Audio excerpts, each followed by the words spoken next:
Hello there and good morning, you wonderful people. Essex Police has opened a whole new can of woke worms where free speech is colliding with those abhorrent non-crime hate incidents, the dreaded NCHI, all because that police service decided to take on a Telegraph journalist with this arrant thought police nonsense. And now the mainstream press suddenly realises that they are not protected by the state. They are also now the targets.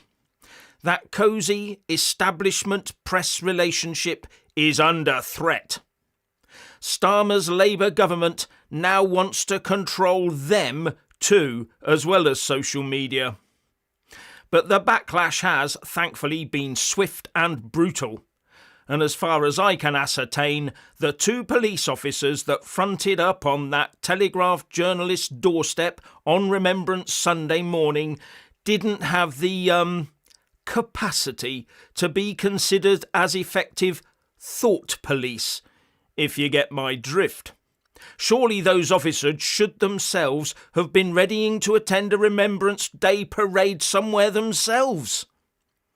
Anyway, the use of these NCHIs has rocketed, despite, says the Free Speech Union, the Court of Appeal saying they interfere with free speech, and a former Home Secretary, in the form of Suella Braverman, issuing guidance to that effect.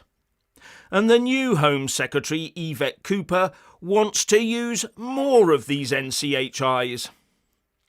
The Essex Police boss, Ben Julian Harrington, says hate crime is one of the biggest threats to society.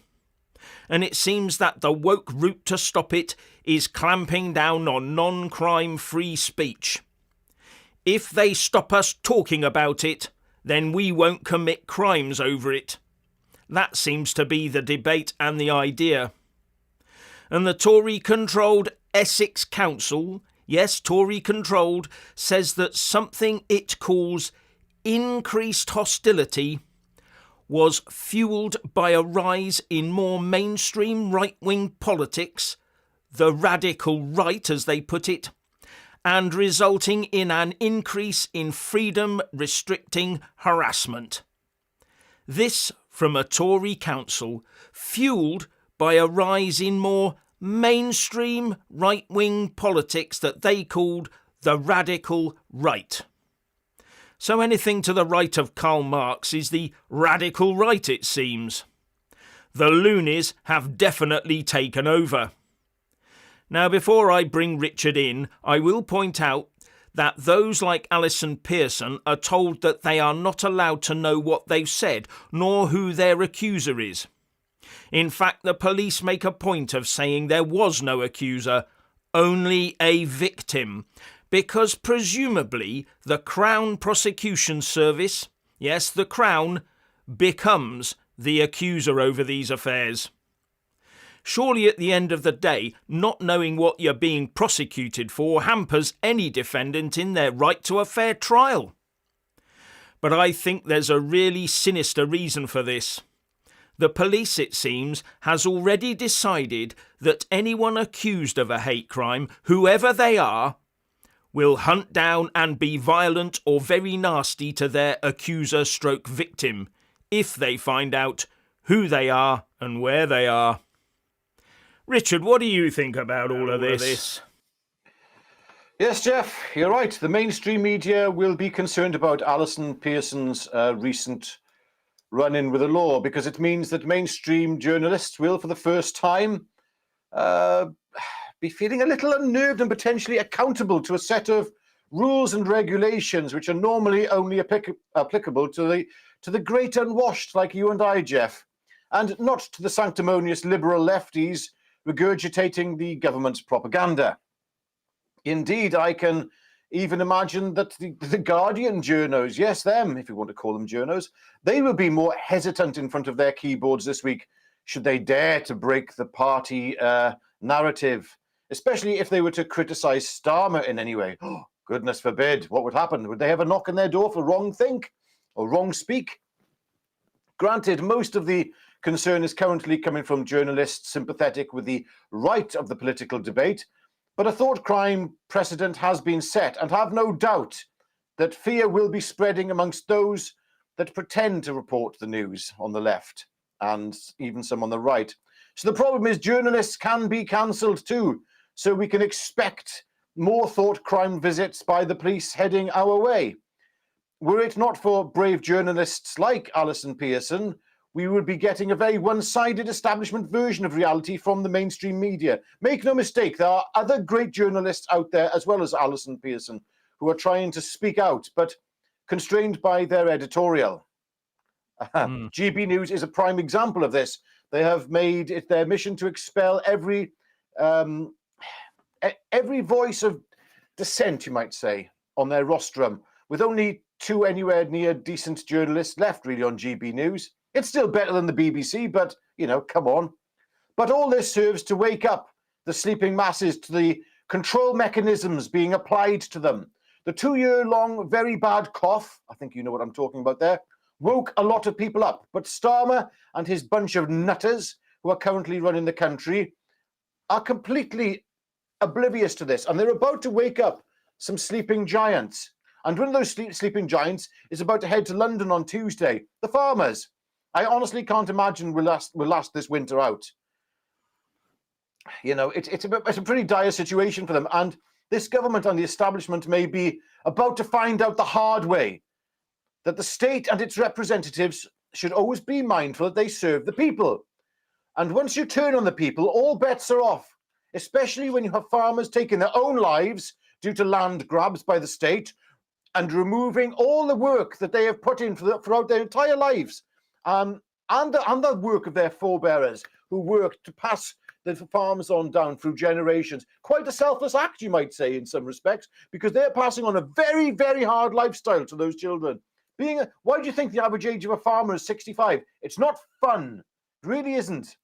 And when you start imprisoning decent yet angry people of this nation and making them political prisoners, you cross a line that you cannot retrace. And when those political prisoners begin dying due to unjust incarceration, then you are indeed at risk of destroying a cohesive society, and you are indeed on borrowed time. And when you increase the costs of food by annoying the farmers, we shall say, and prodding them, and you cut winter fuel payments for the elderly, your own source materials that says that could lead to thousands of deaths in the winter. When you start doing things like that, you light a fire in the hearts of people of this land that you cannot extinguish. And when you then house, heat, offer private medical care to people who have entered this country illegal, you set yourself as an enemy to the people of this land, and you shall reap what you have sown. Yet you still demand compliance and respect. You, Keir Starmer, are utterly delusional, and the people are waking up. No more. The journalists of this land now, some of those who were asleep, they're now waking up. Jeff, over to you. Right, thanks very much for that. And thanks for MJV. Elon's called it out. Thanks for your contribution as well. Now, on Elon Musk, he's one of the ones that's joined in and said that this is completely wrong. And senior Tories are coming out as well, including Boris Johnson, who put out on X, "How can Starmer's Britain lecture other countries about free speech when an innocent journalist gets a knock on the door?" For a tweet. "Our police have their hands full of burglaries and violent crime.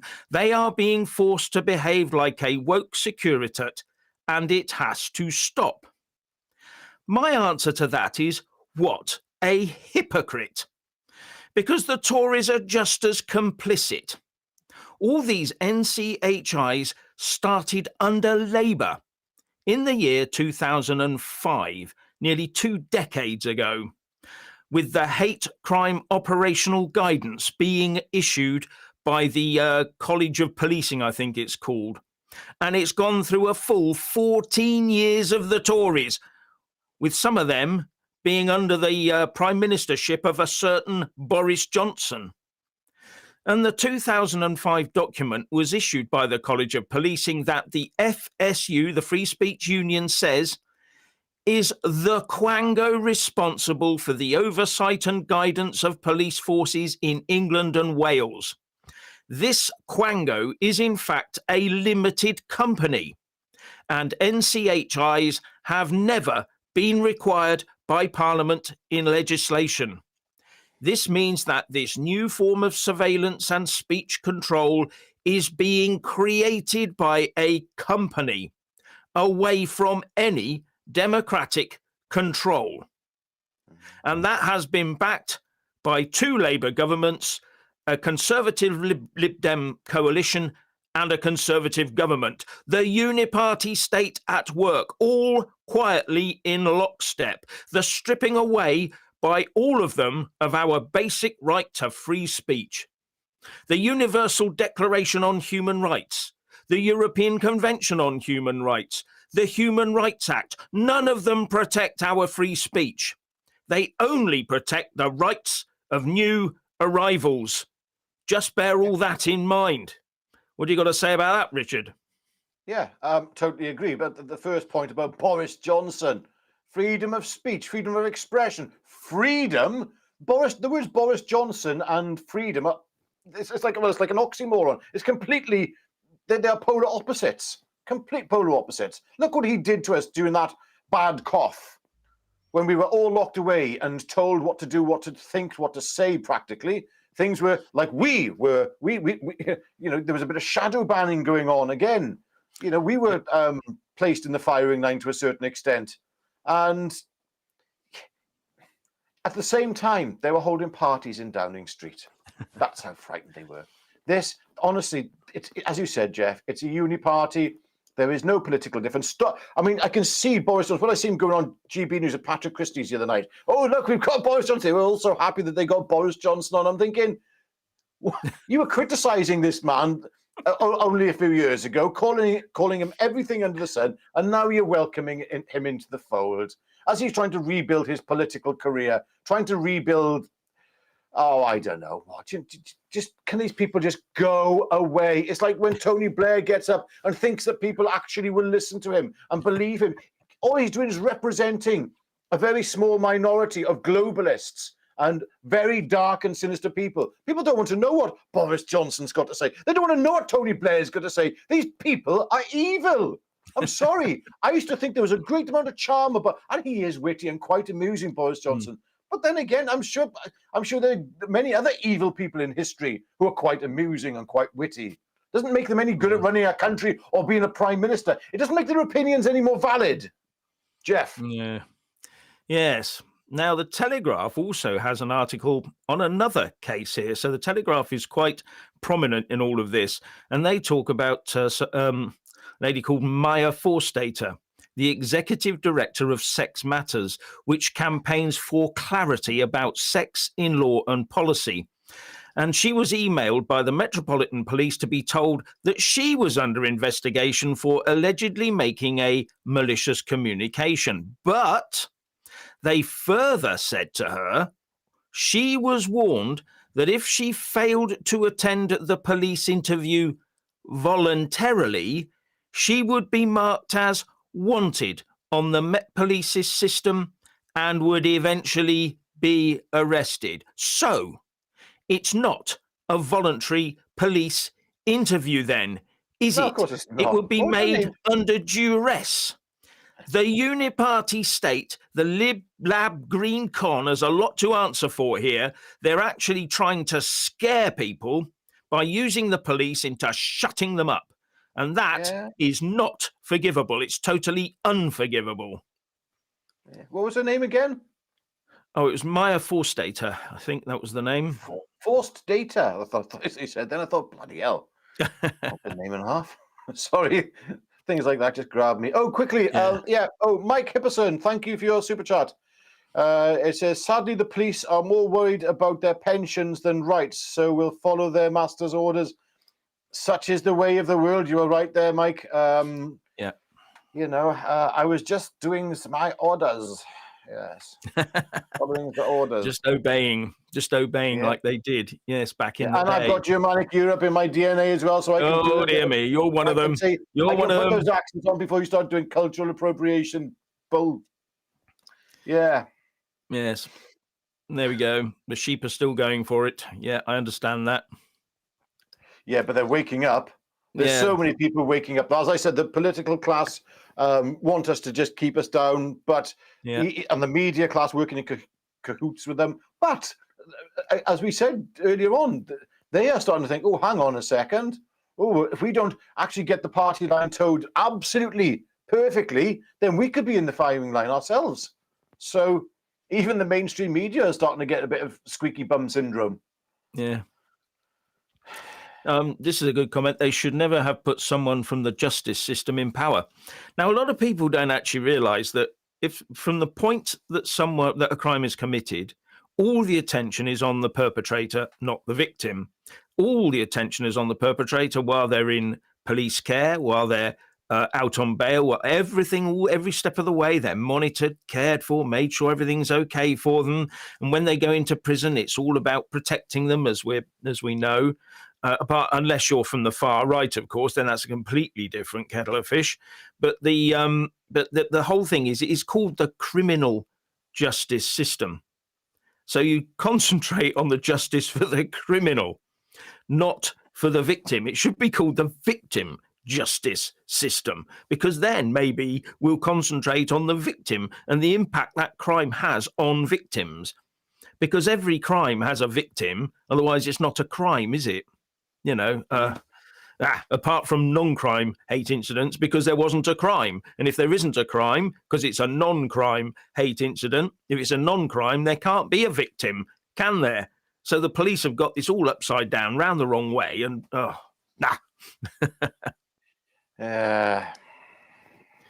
yes. So there you go.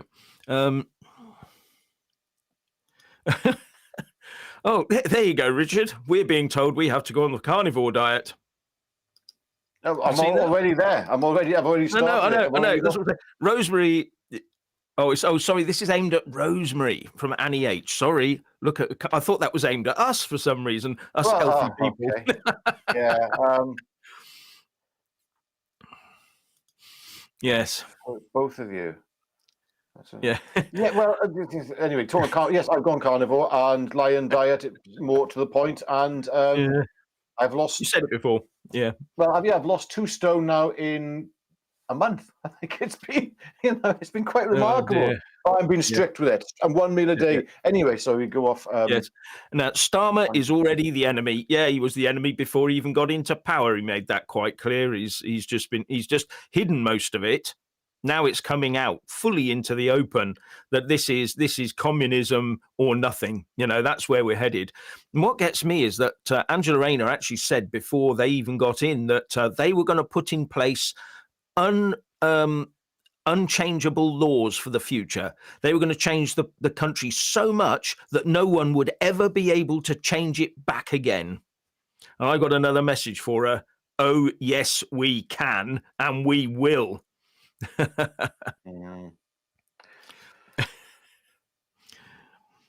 Yes, Starmer, the wooden-headed non-person weirdo, is most certainly gone soon, methinks. Yes, and that's from Sham. Yes, I think he toasted himself from day one. And every single day he's just coming out with more rubbish and rot. And he thinks that I think he must live in a real echo chamber. He's probably cancelled everybody off his lists and everything. That everyone who talks to him must be from the far left. And they all think the same as me. Therefore, that's what everybody in the country wants. He's going to get a wake-up call pretty soon. There you are. So just going through the comments here, and Rosemary was saying that her husband had been harmed by the poisoned arm. Right, yeah. Thing. Yeah, and I think that's in reference to the carnivore diet thing there. Yes, that could be I'm hearing a lot of people who are healing of a lot of things. I'll give you an example. Sorry, just to tell you now, my blood pressure at one point was 201 over 130, okay? Which is not particularly good. It is now down to, 118, I think it is, over 70. So, and that's carnivore. That's what it's done to me personally. So you're almost human now. That's okay then. I'm not a doctor. I'm not pretending to give, and I will not be giving medical advice. I'm just saying that what I have experienced myself down to this diet. and sleep apnea and snoring disappeared within 2 weeks. There you go. Gone. So, Good. yeah. Right. Stephanie Platt says, hold the line. Us Yanks are behind you. Trump backs the people of the UK. Hold the line. Tommy Robinson for Prime Minister. Well, that would be a thing, wouldn't it? That would be a wake-up call. I fully support Tommy. I think that would be, that would be something to think on. Personally, my thoughts right now are with Ben Habib as Prime Minister. He's the one I can say, Yeah. do you know what? We could all get behind Ben Habib. Especially, I don't know if you've heard that there's been a bit of a spat between Richard Tice and him now over the assisted dying bill. And Reform's position is pro-assisted dying. Now, this is a very controversial and emotive topic. Yeah. Okay, now it's very difficult. I'm going to give you my version of it, and that is, do you really want to hand over to this state, regardless of Conservative or Labour, do you really want to hand over the power over life and death over somebody? That's exactly what we are looking at. We have seen the way this has been implemented in Canada, and it's very, very questionable. At the very same time, yes, I have watched loved ones die horrifically. Yeah, that's in a the lot thing. of pain. And I do know as well, I remember speaking to a GP, and he said, not about any particular member of my family, but he was speaking on a broader term. He said that GPs do sometimes just give a little bit of an upping of the morphine sometimes, just a little bit. And I think that's a practice that's probably going on for a long time, and it's out of the state's hands effectively at that point. I don't know. I don't know. How can that's justifying murder? Yeah. Really? No. It's a very emotive topic, and I haven't actually got a full opinion on it. But at the same time, I personally believe in the sanctity of life. That's me. But all of you will have very different experiences, and all of your points of view on this are very valid. Very difficult one. But I'm personally strong with Ben Habib. It's very, very, very difficult situation, that one, because it's the end on this earth, isn't it? So there you go.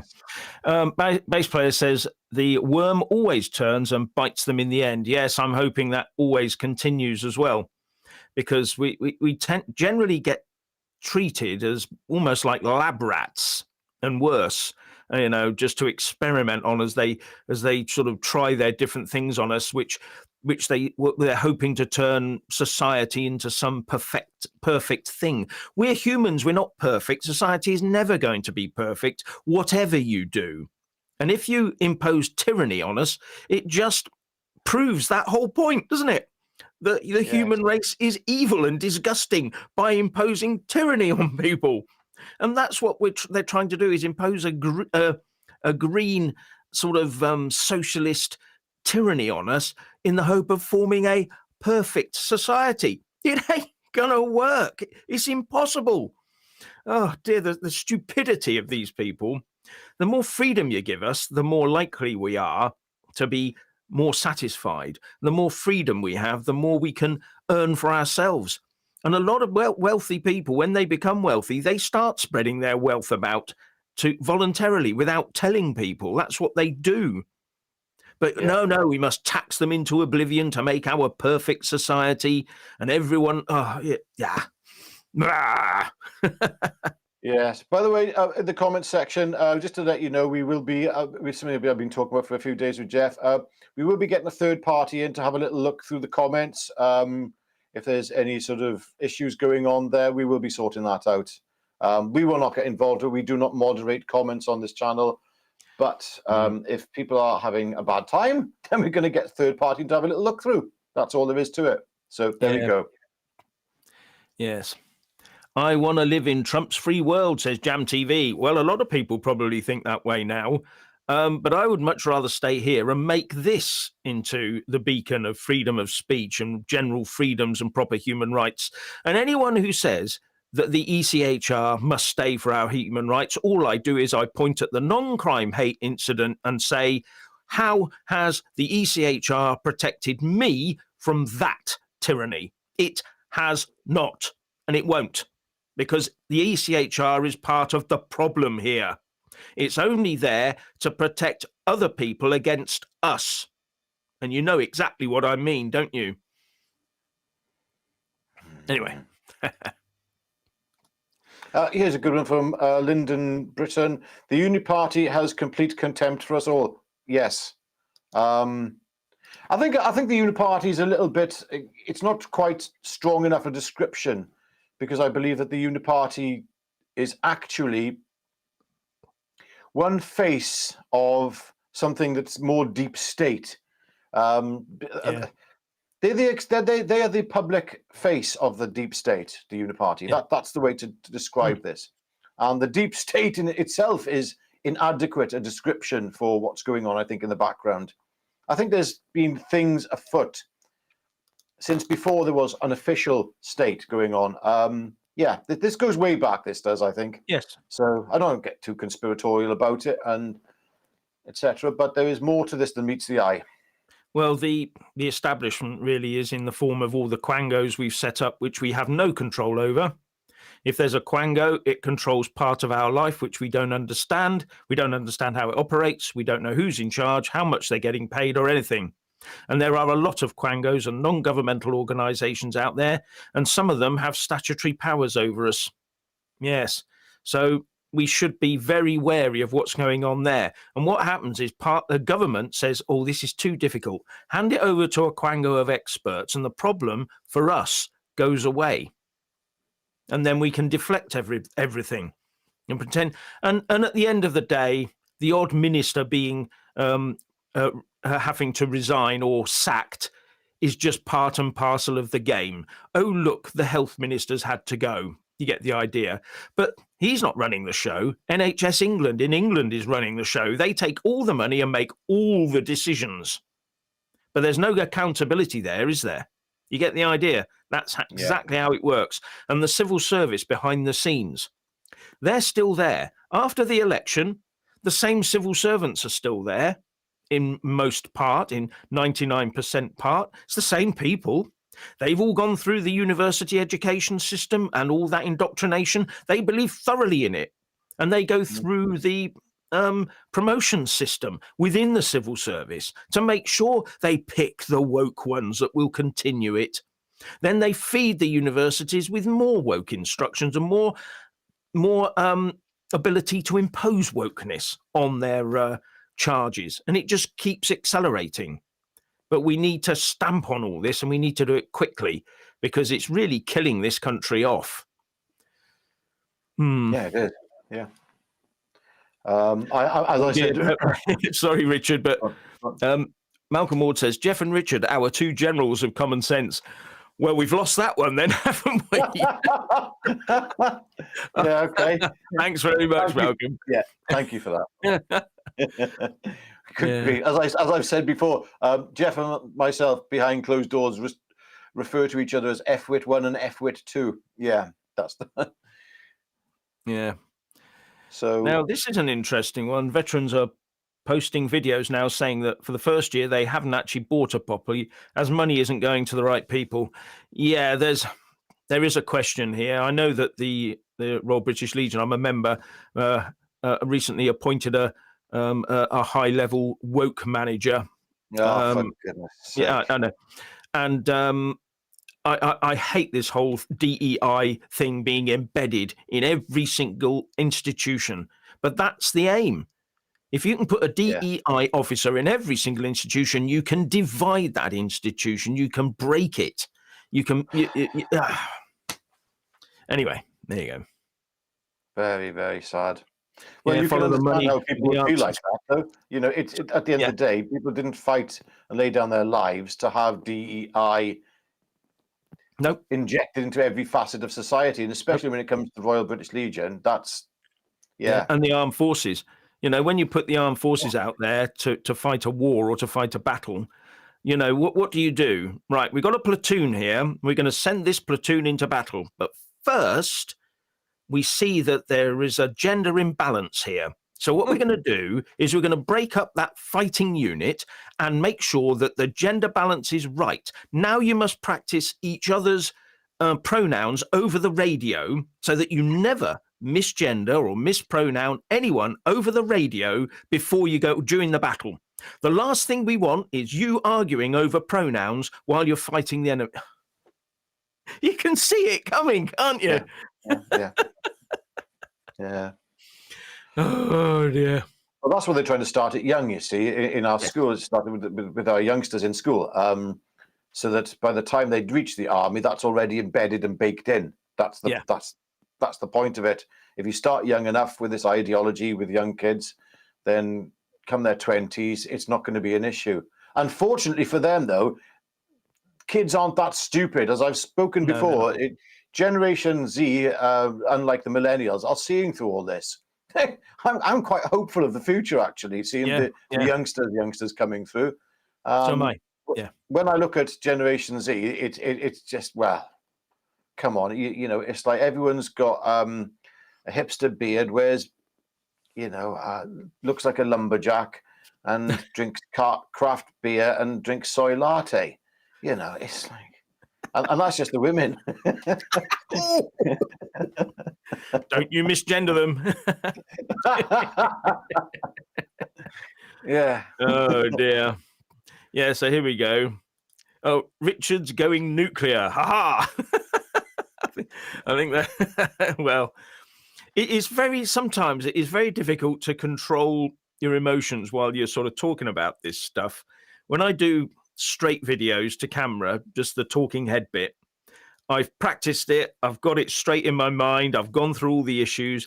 And where initially I was angry, that's all sort of worn out because I'm now talking to camera. I know what I'm saying and it's pretty straight. So the emotion is subdued. But when you're talking like this and these things raise their ugly head, you do get a bit irate. It does Yeah. grip you. So, yeah. Question, Jeff, are you going on the 19th? Yes, he is. Yes, I am. Because Richard told me I am. Yes, he's going.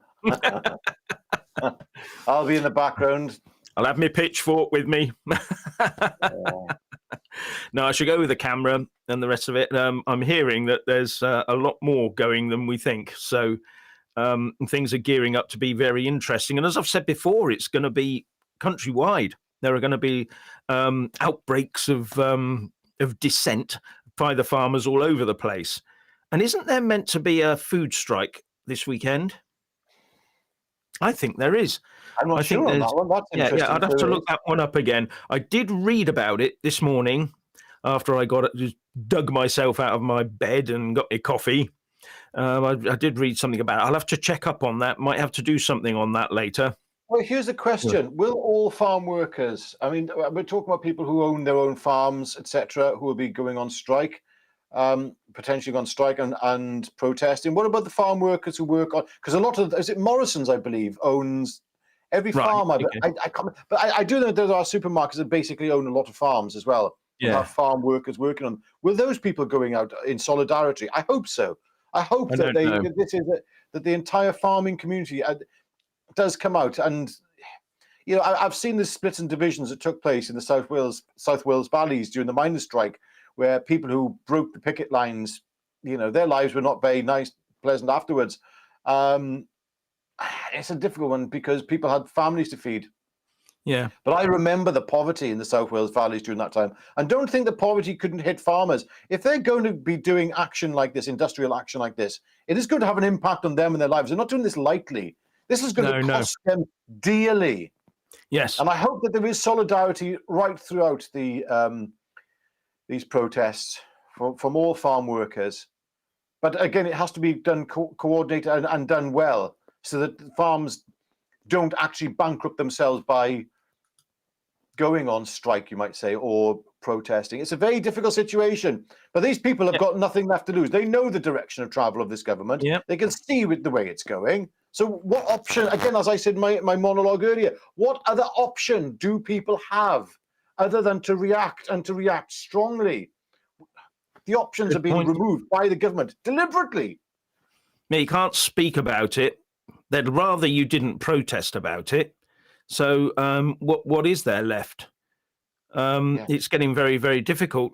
And London is getting more and more protests, I think, from what I've seen. More and more, it's getting harder and harder for ordinary Londoners, if there is anything called an ordinary Londoner these days, to go about their normal duty. Roads are being shut down left, right, and Chelsea. So if that should be a wake-up call, all these protests. And a lot of them, and a lot of these protests and a lot of these factions are nothing to do with us here. Nothing. They're being brought into this country to try and get us on their side in another war or another conflict or something somewhere else. No. Yeah, it's really difficult situation to be in. Sorry, Budgie House TV comment here. I do love a rich tea biscuit. Do you know what? Right now, I haven't had a carbohydrate in over a month. I would fight Mike Tyson instead of Jake Paul to have a rich tea biscuit right now. So if we get a message from him, Richard. What a way to go. What if you're going to go if you're going to die, let it be by Mike Tyson. Yeah, I'm up for it. Yeah, put me down. Yeah. Daylight to me. So, Lynn Hunter as well, incidentally, happy birthday, I think. The happy birthdays in there. Happy birthday, yes. Yes. And Steve M1CIZ, is that? I can't see that properly. Thanks, Jeff and Richard. Love your joint streams. Where we do our best. This is just us. This is actually for the last, 14, 15 years. This is how we talk normally when we're talking about articles or videos or something. We have these chats and we thought, wouldn't it be good for you to get an insight into how we, is it called thinking? I'm not sure.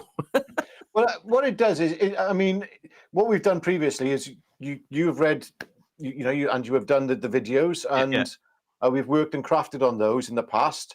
But that's a sort of a condensed version of it. The thought processes behind it and the reasoning, which is why I sort of came in, again 2 years ago, was it? Yeah, yeah. When you were ill, I had to step in. But we thought, hang on a second, let's develop this a little bit, and so. Yeah. You get the broader aspect of the message we've been trying to put out in videos for the past how many years? Yeah, I had laryngitis and I couldn't say a word. My mouth was moving and nothing was coming out. A lot of people would say that's a vast improvement, of course, but there you go. Yes. Anyway, it's been great to talk to everybody, and it's been great to see the interaction, and thanks for the contributions and all the rest of it. So all I can say is what we got to do is keep getting that message out there. Free speech is one of the cornerstones. It is probably the most important cornerstone of our democracy. And if the Universal Declaration on Human Rights, the European Convention on Human Rights, and our Human Rights Act cannot protect our freedom of expression, then what use are they? Isn't it time we just ditch the lot? Yes, and just to go back to the start of the video, I would say that, yes, people are waking up and we're just not going to tolerate it anymore. The people aren't. It's good, and hopefully we are pushing for a ballot box revolution. That's what we want, a ballot box revolution. Proper revolution, a real ballot box revolution. After some of the comments by Richard Tice, that spat between him and Ben Habib, it's Reform are doing themselves no favors. This is when they should be looking at the electorate and just saying, like, okay, who do we represent? Who do we actually represent? And right now, the fact that they're willing to hand over powers to the state of potentially deciding who lives and dies. Now, okay, Richard Tice says, haven't you seen the actual bill? Blah blah blah blah blah. This is all baked in. Yes, we know how those things can be changed. Sorry, Richard. You have to be pretty naive to think it won't. It couldn't be. So Reform, you've really got a lot of work to do. There's a lot of people who want to support you, but they can't right now. And we're all looking to UKIP. Well, a lot of people are. But come on, get your act together. Okay, and also thank you to Interestingness for your super chat. Thank you for all your work, Jeff and Richard. Thank you very much indeed. That's much appreciated. And then before we go, I'd just like to do my usual thing. Here we go. What I'm going to do. This you know what's coming. This is like Jeff. He's like, oh no, I hate. It's like close to a vampire. Okay, so here we go. All right, you ready? Could you please like this video? All right, press the like button. Okay, and then what I want you to do. I know it's going to be a hell of a push. It's a hell of an ask. There's another button we'd like you to press, and that's the subscribe button. Okay, and if you could, click that button, and you also get an all option when you click it. If you could click that and choose that, I know it's difficult. Makes you cringe, but please, if you could do that, it helps us out a lot. I mean, it really does make our lives a lot easier. So Back over to you, Jeff, and thank you all Yeah. for listening today. Yeah, Morning. thanks very much, Yeah, everyone. It's well, been great to see your participation and interactions. And Richard and I just love doing it. So we will see you later today. We've got something else planned. I think it might be around the 19th, actually, looking at developments there. But until then, it's goodbye from me. and it's goodbye from him. Goodbye.